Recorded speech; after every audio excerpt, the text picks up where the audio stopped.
值得注意的是，拜登和佩洛西办公室均谈到了所谓佩洛西访台安全问题，特别是美国军方也明确表示不支持其窜访计划。对此，香港《东方日报》发表评论文章称，毕竟美军处于前线，最清楚中国军队的实力有多么强大，也最清楚中方一旦反制，将给美方带来多么严重的后果。结合以前我们所采取的一些举措，那美方来讲的话，当然是意识到这其中的这种风险，无论是对于佩洛西个人的风险也好，可能更多的是对于地区安全，就是台海局势的发展，带来了更多的不确定性。就是说，双方实际上呢，这是一种博弈。美方在目前来讲也不希望由于台湾问题呢，中美之间呢在这个问题上关系过度紧张，他也在试探中方的这个表态，评估呢这里面可能存在的风险。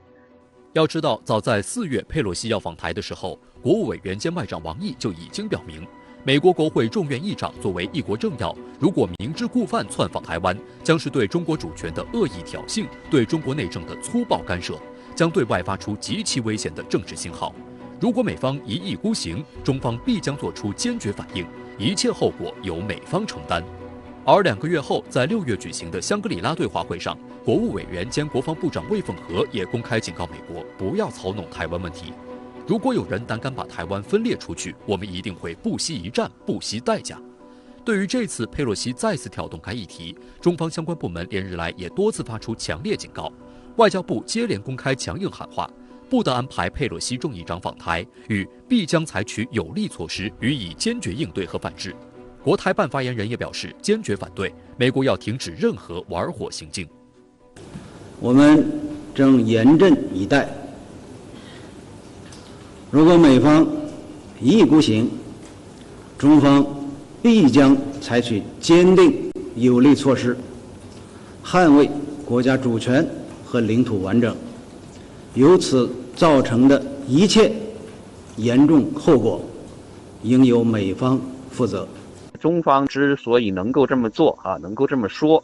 是因为我们在实力来讲，无论是从军事上，还是外交上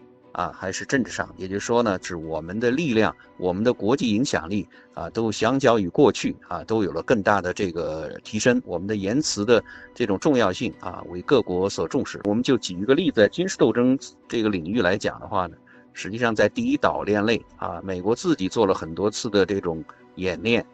在第一岛链内这个实际上中美呢在力量上大致均衡我们实际上在这个区域呢还有一定的优势，所以我们之所以能这么讲的话，一个是我们的立场坚定，另外一个来讲的话呢，就是我们有实力作为后盾作为支撑。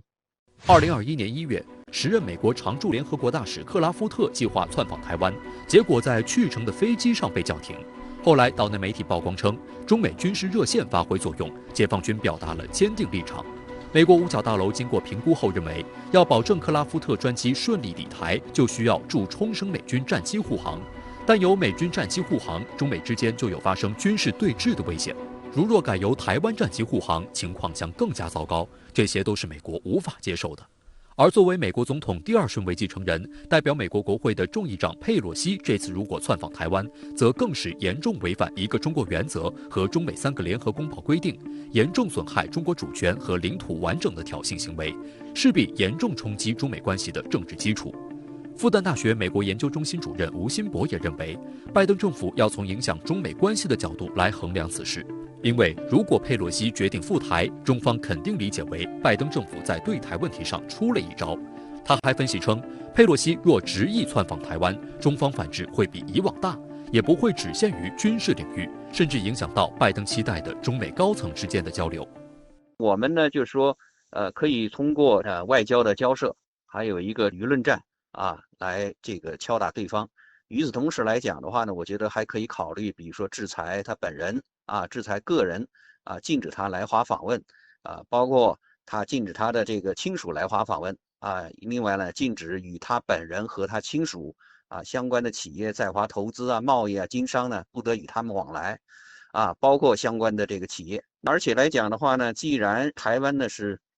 中国的一部分，那其实我们来讲，未来还可以考虑再有一些彰显中国对台主权的行为，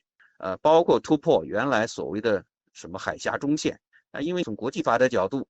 我是有权在这个问题上做一些行动出来，除了原有的绕台航行之外，甚至这个还有更大的，就是在军事上可以采取更大力度的这种反制。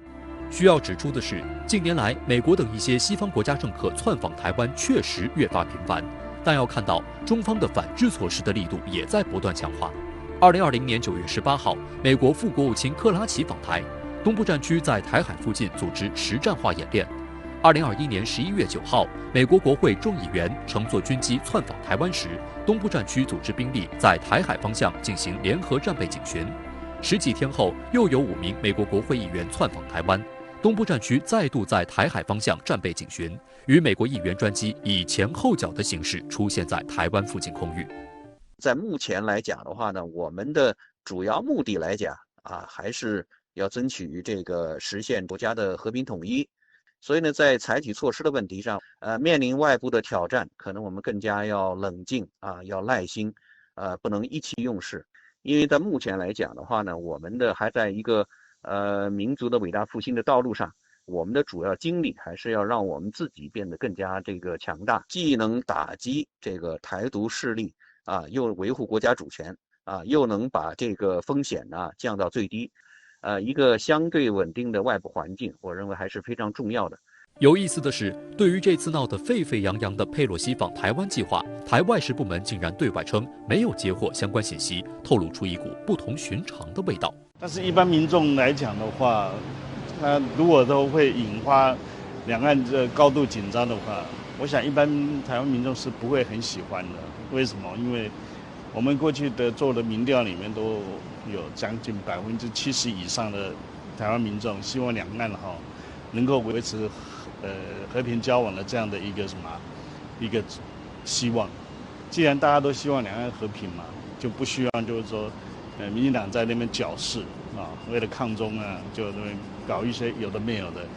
其实近期就有不少台湾民众在相关新闻下留言表示，佩洛西，我们非常不欢迎你，我们纳税人的钱不想被白白浪费掉。像3月份前国务卿蓬佩奥到台湾来，他光做一场演讲就15万美金来这边捞台湾钱是很容易的那你看前几天的那个美国前国防部长那个艾斯伯跑到这个台湾来，他在这边下指导棋说台湾应该增加经费增加预算。说实话，就是来台湾捞一点好处。当然还有一种就是说，因为台湾的议题现在变成全球的一个重点的一个关注点，那如果不到台湾来，好像就觉得蹭不上热度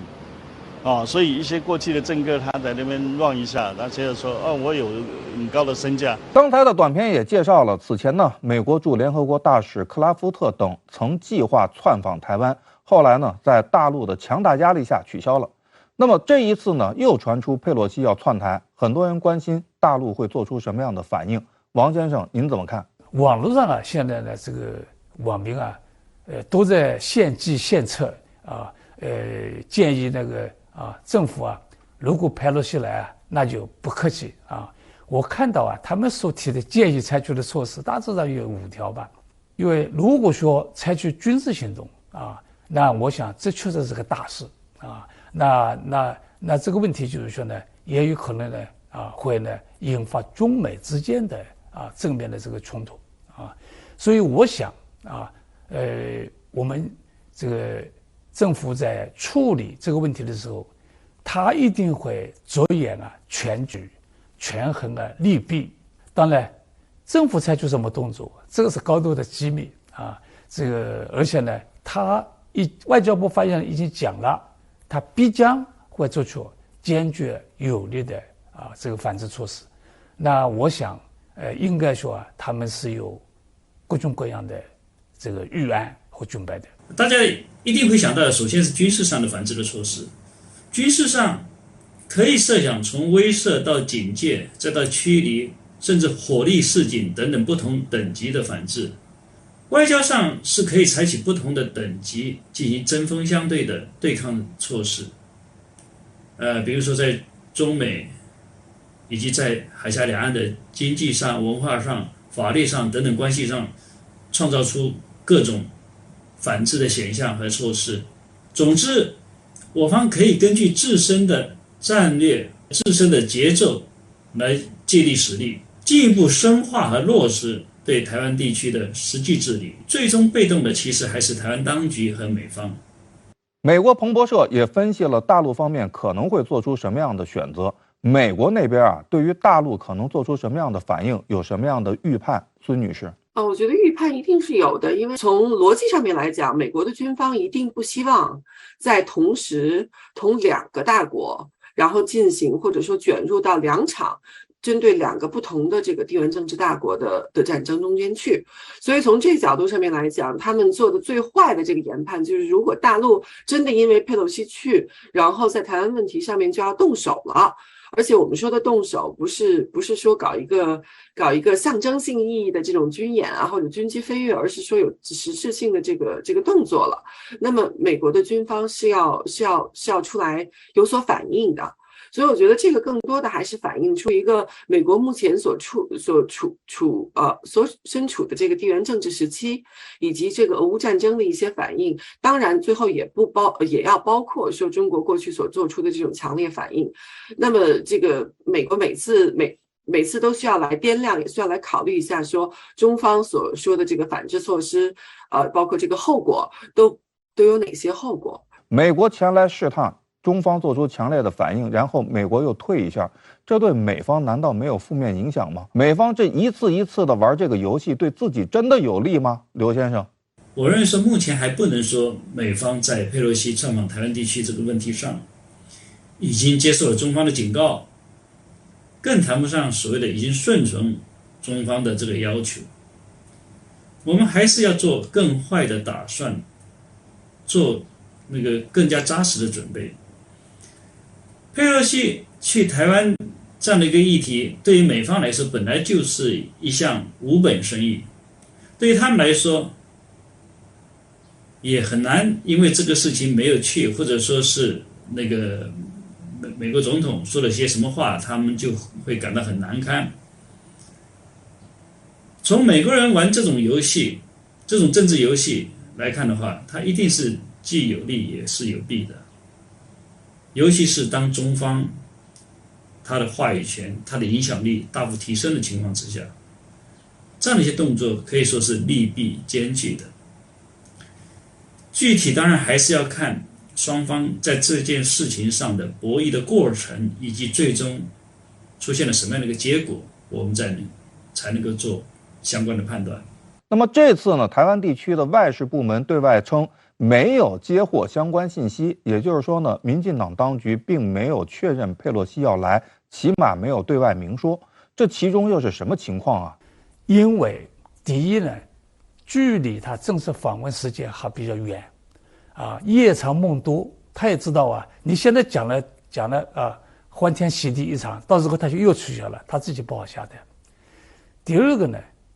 美国现在从拜登总统到这个佩洛西这个本人都没有正式的宣布表示在几月几号什么时候这个访台所以现在我讲了，它只是一个试探气球。在这样的情况下，台湾民进党当局他也不好呢过于的表示乐观